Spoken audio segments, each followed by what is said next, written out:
আমি সুন্দরী হওয়ায় বাবা সবসময় আমার দিকে চেয়ে থাকত।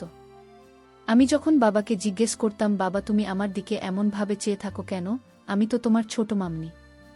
বাবা বলতো, তুমি আমার মামনি ঠিক আছে, কিন্তু তুমি এখন তো বড় হয়েছ। আমি বাবাকে বললাম, বাবা আমার তো বয়স মাত্র 12 বছর।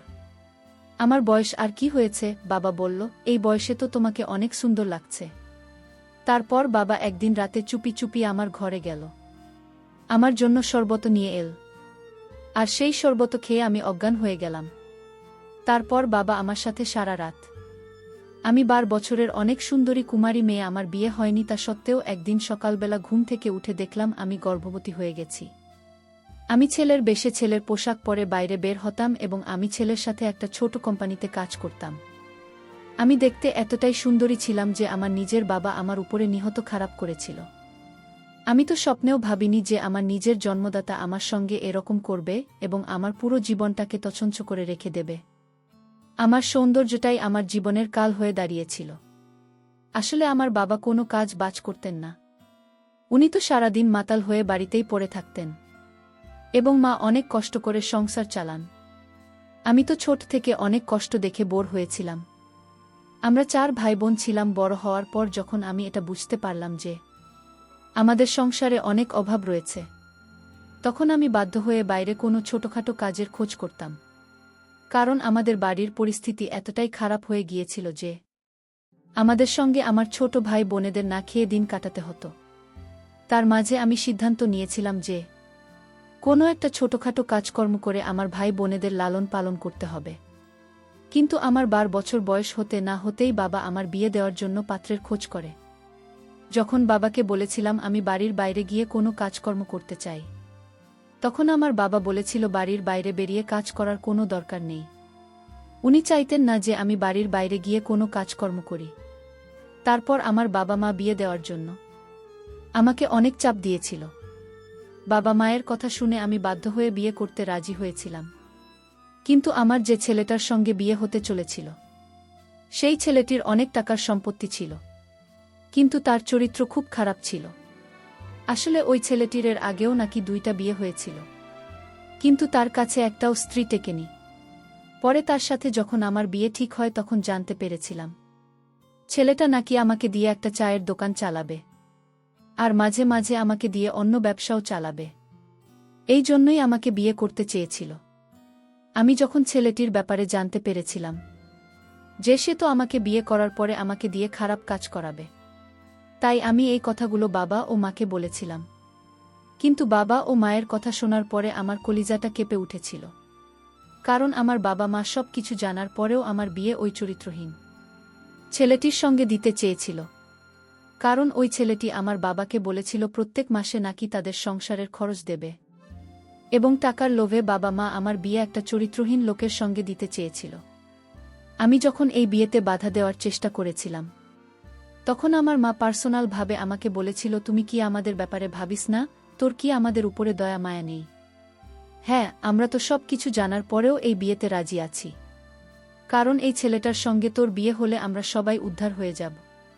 আমাদের আর না খেয়ে মরতে হবে না, তো ছোট ছোট ভাই বোনেরা দুমুঠো খাবার পাবে। আর তো কেউ বাইরে গিয়ে কাজ করতে হবে না। মায়ের কথাবার্তা শুনে তো আমি অনেক বেশি আশ্চর্য হয়েছিলাম। কারণ মায়ের কাছেও আমার মান সম্মানের কোনো দাম ছিল না। আমার মা ও নিজেদের স্বার্থের কথা ভেবেছিল। ওদিকে যে ছেলেটার সঙ্গে আমার বিয়ে হওয়ার কথা ছিল, সেই ছেলেটি তো জেনে শুনে আমাকে পছন্দ করেছিল। কারণ আমরা গরিব ছিলাম এবং ছেলেটি খুব ভালোভাবেই জানত আমার বাবা মা বাধ্য হয়ে আমার বিয়ে দিতে রাজি হবেন এবং বিয়ের পরে আমার আর কিছুই করার থাকবে না। ওদিকে ওই ছেলেটির আগে যে মেয়ে দুটির সঙ্গে বিয়ে হয়েছিল, তারা কিন্তু ভালো ঘরের মেয়ে ছিল। তাই তারা ছেলেটির কথায় রাজি হয়নি এবং তারা ওই ছেলেটির সঙ্গে সম্পর্ক ভেঙে বাবার বাড়ি চলে যায়। আমার বাবা মাকে সব কিছু বলার পরেও যখন তারা আমার কোনো কথা শুনতে রাজি হয়নি, তখন আমি বাধ্য হয়ে বাড়ি থেকে পালিয়ে গিয়েছিলাম। কারণ আমি গরিব হলেও আমার কাছে মান সম্মানটা আগে এবং আমি কখনোই নিজেকে বিক্রি করে টাকা ইনকাম করার কথা ভাবিনি। বাড়ি থেকে পালিয়ে যাওয়ার পরে আমি অনেক কষ্ট করে ছোটখাটো কাজ পেয়েছিলাম।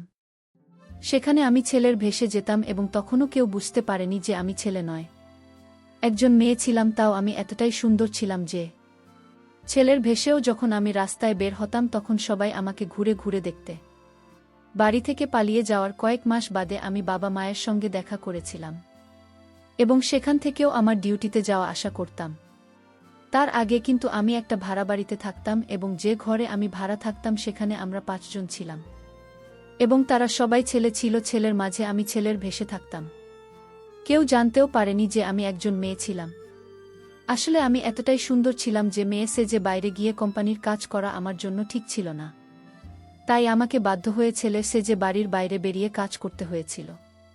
এর আগে আমি যখন বাড়ি থেকে বেরোতাম তখন কিন্তু বেশিরভাগ লোকে আমাকে অনেক রকম কথা বলত।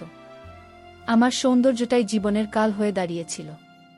এমনকি আমাকে বাড়ি থেকে বেরোতেও ভয় লাগত, কারণ বেশিরভাগ মানুষ এরাই আমাকে খুব খারাপ চোখে দেখত। তখন কিন্তু আমার বাড়ি থেকে বেরোতে খুব ভয় লাগত।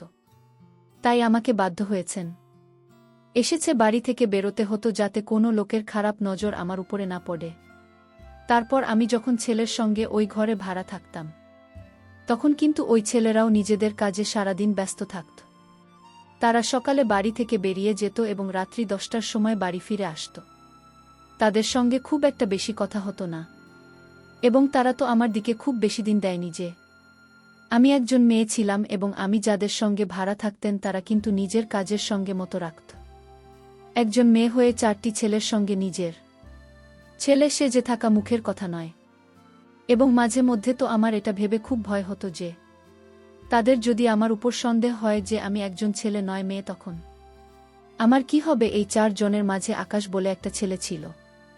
সে কিন্তু আমাকে খুব ভালোবাসে। সে তো জানতি না যে আমি ছেলে নয়, একজন মেয়ে ছিলাম। আকাশ সময় পেলে আমার সঙ্গে নিজের মনের কথাগুলো শেয়ার করত এবং আমার কিছু অসুবিধা হলে আমাকে সাহায্য করত।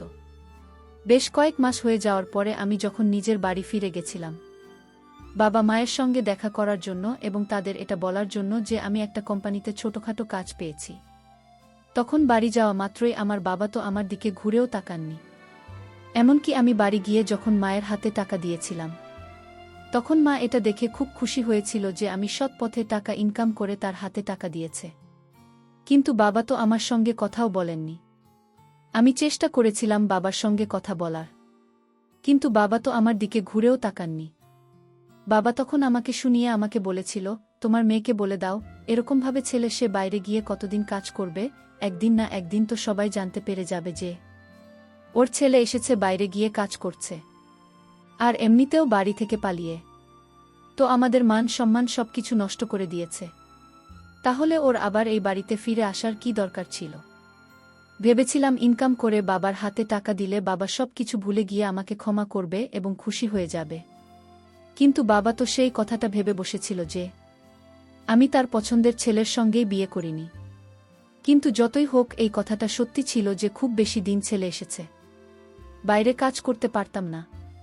তা ও ভেবেছিলাম এভাবে যতদিন পারব ততদিন কাজ করে আমি টাকা জমিয়ে নেব। সে দিনের পর থেকে আমি বাড়িতে এসে মায়ের হাতের খাবার খেতাম। আমি ভাড়া চালিত ঘরে থাকতাম।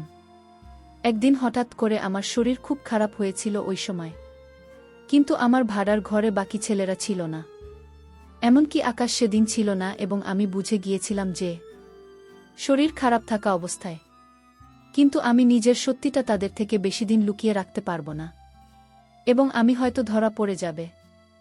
এই ভয়ে আমি সেদিন ভাড়া বাড়ি থেকে নিজের বাড়িতে মায়ের কাছে চলে এসেছিলাম এবং ভেবেছিলাম সুস্থ হওয়ার পরে আবার ভাড়া বাড়িতে চলে যাব। কারণ এই বাড়িতে যখন আমি ফিরে এসেছিলাম তখন থেকে কিন্তু বাবা আমাকে একদমই সহ্য করতে পারত না। সবসময় আমাকে দেখে বিড়বিড় করত এবং একটাই কথা বলত, কতদিন নিজেকে এভাবে ছেলে সাজিয়ে বাইরে কাজ করবি। বাবার এই ধরনের কথাগুলো আমার মনে খুব আঘাত দিত। তা আমি সহ্য করে নিতাম। সে দিনের পর থেকে জানি না কেন আমার শরীর প্রত্যেক দিন খারাপ থাকত। আমি অসুস্থ হয়ে পড়েছিলাম। তাই ওই ভাড়া বাড়ি ছেড়ে নিজের বাবা মায়ের বাড়িতে সিট হয়েছিলাম। যখন থেকে বাবার বাড়িতে থাকা শুরু করেছিলাম তখন থেকে কিন্তু মা আমার খাওয়া দাওয়ার আরও বেশি খেয়াল রাখত। আসলে মা খুব ভালোভাবেই জানত আমি খুব কষ্ট করে টাকা ইনকাম করে সংসারে খরচ করতাম এবং সেই টাকা আমি মায়ের হাতে তুলে দিতাম। তাই মা আমাকে সবসময় একটা কথা বলতো, এত কষ্ট করে বাইরে গিয়ে টাকা ইনকাম করছিস, নিজের সব আশা ও স্বপ্ন সব কিছু ত্যাগ করে আমাদের কথা ভেবে আসছি। মনে সাহস করে ছেলে সে যে বাইরে গিয়ে কাজ করিস, তাই তুই নিজের শরীরের বিশেষ খেয়াল রাখি, খাওয়া দাওয়া ঠিকঠাক করবি। শুধু তাই নয়, আমি যেহেতু বাজার করার সময় পেতাম না, তাই মা নিজে বাজার থেকে প্রত্যেক দিন আমার জন্য ফলমূল কিনে নিয়ে আসব, যাতে আমার শরীরের বিশেষ খেয়াল রাখতে পারে। ওদিকে যখনই আমি ডিউটি করে বাড়ি ফিরে আসতাম, তখনই আমার বাবা বলতো, ওর জন্য আমাদের কত বদনামি হয়েছে। তুই যখন এই বাড়ি ছেড়ে চলে গেছিস তখন পাড়ার লোকে কত কথা বলেছে যে তুই নাকি কোনো ছেলের সঙ্গে পালিয়ে গেছিস। তোর কি দরকার ছিল ছেলে সে যে বাইরে কাজ করার, তুই তো ওই ছেলেটার সঙ্গে বিয়ে করতে পারতিস। তার সঙ্গে বিয়ে করলে আজ তোকে বাইরে গিয়ে ছেলে সেজে কাজ করতে হতো না। আমি অনেক চেষ্টা করেছিলাম বাবাকে এটা বোঝানোর, চেয়ে আমাকে দিয়ে ব্যবসা করার থেকে সৎপথে কম টাকা ইনকাম করা অনেক ভালো। কিন্তু আমার বাবা তো এত স্বার্থপর মানুষ ছিল যে সবসময় নিজের কথাটাই ভাবছ। এদিকে জানি না কেন বাড়িতে এসে খাবার খাওয়ার পরে কিন্তু আমার শরীর খুব খারাপ করত। দিন দিন আমার শরীর এত খারাপ হতে শুরু করেছিল যে বাধ্য হয়ে আমাকে ডাক্তারের কাছে যাওয়ার কথা ভাবতে হয়েছিল। প্রথমে যখন আমার শরীর খারাপ করত তখন ভেবেছিলাম কিছুদিনের মধ্যে নিজে থেকে সব কিছু ঠিক হয়ে যাবে, কিন্তু দিন দিন আমার শরীর এতটাই খারাপ হতে শুরু হয় যে কোনো খাবার খাওয়ার পরে আমার বমি হয়ে যেত এবং খাবার খাওয়ার পরে মনে হতো আমার পেটের ভিতর জ্বালা করছে। ওদিকে আকাশ ফোন করে জিজ্ঞেস করেছিল আমি কেন হঠাৎ করে ভাড়া বাড়ি ছেড়ে দিয়েছি। আমি তখন আকাশকে বলেছিলাম যে আমি একটু অসুস্থ আছি, সুস্থ হওয়ার পরে আবার ভাড়া বাড়িতে যাব আকাশ। কিন্তু তখনও জানত না যে আমি ছেলে একটা মেয়ে। আকাশকে যখন বলেছিলাম যে আমার শরীর একটু খারাপ আছে, তখন সে কিন্তু প্রত্যেক দিন আমাকে ফোন করে আমার কথা জিজ্ঞেস করত। সেদিন আমি আকাশকে বলেছিলাম যে প্রত্যেক দিন খাবার খাওয়ার পরে কিন্তু আমার শরীর আরও বেশি খারাপ করতে শুরু করে, এমনকি আমার গলা ও পেটের ভিতর জ্বালা করে। আকাশ তখন বলেছিল আমি যাতে কোনো ভালো ডাক্তার দেখাই। এই কথাগুলো আমি কিন্তু মাকে বলিনি যে ভেতর ভেতর আমার শরীর খুব খারাপ আছে। মা কিন্তু নিয়মিত আমাকে যত্ন করে খাবার দিত, তাই আমার মনের বিশ্বাস ছিল যে সেই খাবার কি আমার শরীর খারাপ হয়নি, কারণ আমার মায়ের হাতে তৈরি খাবার খেয়ে অসুস্থ হওয়ার তো কোনো কথাই ছিল না। তাহলে খাবার খাওয়ার পরে কেন আমার শরীর এত খারাপ করত? আমি তো কিছুই বুঝতে পারছিলাম না যে আমার সঙ্গে এসব কি হচ্ছিল। এমনকি বাড়িতে আসার পর থেকে আমি বাইরের খাবার খাওয়া বন্ধ করে দিয়েছিলাম। তারপর আকাশ যখন আমাকে ফোন করে জিজ্ঞেস করত যে আমার শরীর কেমন আছে, তখন কিন্তু আমি আকাশকে সব কথা বলেছিলাম। তখন আকাশ আমাকে বলেছিল যাতে ল্যাবে গিয়ে একবার খাবার পরীক্ষা করি, যে খাবারগুলো খাওয়ার পরে আমার শরীর খারাপ করে। কারণ আমি আকাশকে বলেছিলাম যে খাবার খাওয়ার পরে কিন্তু আমার শরীর খারাপ করে। তখন আকাশ বলেছিল খাবারে যদি কোনো প্রয়োজন থাকে তাহলে হয়তো সেই কারণে আমার শরীর খারাপ হয়েছে। শুধু তাই দিন দিন আমি এত দুর্বল হয়ে পড়েছিলাম যে আমাকে তো হাঁটাচলা করতে ইচ্ছে করত না। মনে হতো যেন সারাদিন বিছানায় শুয়ে থাকি না পেরে। আমি যখন ডাক্তারের কাছে গিয়েছিলাম চেক আপ করতে, তখন ডাক্তার আমাকে যা বলেছিল সেটা শুনে তো আমার পায়ের আমি চোখে ঝাপসা দেখতে পেলাম। কারণ ডাক্তার বলেছিল আমার পুরো শরীর বিষাক্ত হয়ে গেছে। আমি এমন কিছু খাবার খাচ্ছিলাম যেটার মাধ্যমে আমার শরীরে বিষ ছড়িয়ে গিয়েছিল। তারপর আকাশের কথা মতো আমি যখন ল্যাবে বাড়ির সমস্ত খাবার দাবার পরীক্ষা করার জন্য দিয়েছিলাম, তখন কিন্তু কিছুই ধরা পড়েনি, সবকিছু নরমাল ছিল। তারপর একটা জিনিস লক্ষ্য করলাম, প্রতিদিন রাতে আমার মা যে শরবত খেতে দিত সেই শরবত কিন্তু আমি ল্যাবে পরীক্ষা করার জন্য দিয়েছি, কারণ আমি জানতাম আমার বাড়ির খাবারের মধ্যে কোনো প্রবলেম ছিল না। তাও আকাশের কথা শুনে আমি বাড়ির খাবার দাবার চেক করতে দিয়েছিলাম, কিন্তু শরবতও যখন আমি ল্যাবে দিয়েছিলাম চেক করার জন্য, তখন যা জানতে পেরেছিলাম সেটা জানার পরে তো আমার দম বন্ধ হয়ে আসছিল। কারণ ওই শরবতের মধ্যে আমার বাড়ির কেউ বিষ মিশিয়ে আমাকে খাওয়াতো, আর এই দূরত্ব আমার মা নিজের হাতে বাজার থেকে কিনে নিয়ে আসতো আমার জন্য। তার মানে কি আমার নিজের মা আমাকে মেরে ফেলার চেষ্টা করেছিল? কিন্তু আমার মা কেন আমার সঙ্গে এরকম করেছিল? আমি তো বিশ্বাস করতে পারছিলাম না যে আমার নিজের মা আমাকে তিলে তিলে মেরে ফেলতে চেয়েছিল। কিন্তু এটাই সত্যি ছিল যে শরবতের মধ্যে বিষ মিশিয়ে আমাকে কেউ মেরে ফেলার চেষ্টা করেছিল। সবকিছু শোনার পরে আমি যখন বাড়ি যাই তখন নিজের রাগ সামলাতে না পেরে মাকে বলেছিলাম যে সেখানে শরবতের মধ্যে আমাকে বিষ মিশিয়ে খাওয়াচ্ছে এবং আমাকে কেন মেরে ফেলার চেষ্টা করেছে। আমার মা তো অনেক বেশি আশ্চর্য হয়ে আমার দিকে তাকিয়ে বলেছিল, এটা কি ধরনের কথা বলছিস? তুই আমার মেয়ে, আমি কেন তোকে মেরে ফেলব?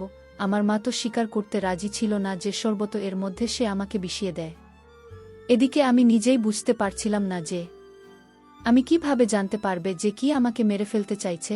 তারপর না পেরে আমার ছোট ভাইকে জিজ্ঞেস করেছিলাম যে সে যখন প্রত্যেক দিন রাতে আমার জন্য শরবত নিয়ে আসে তখন কি আমার মা কিছু মিশিয়ে দেয়, কারণ আমার বাড়ি আসার আগে আমার মা আমার টেবিলে খাবার দাবার রেডি করে রেখে দিত। যেহেতু আমার বাড়ি ফিরতে দেরি হতো, তারপর আমার ছোট ভাইকে জিজ্ঞেস করার পরে আমার ভাই যা বলেছিল সেটা শুনে তো আমার চোখ কপালে উঠে গিয়েছিল।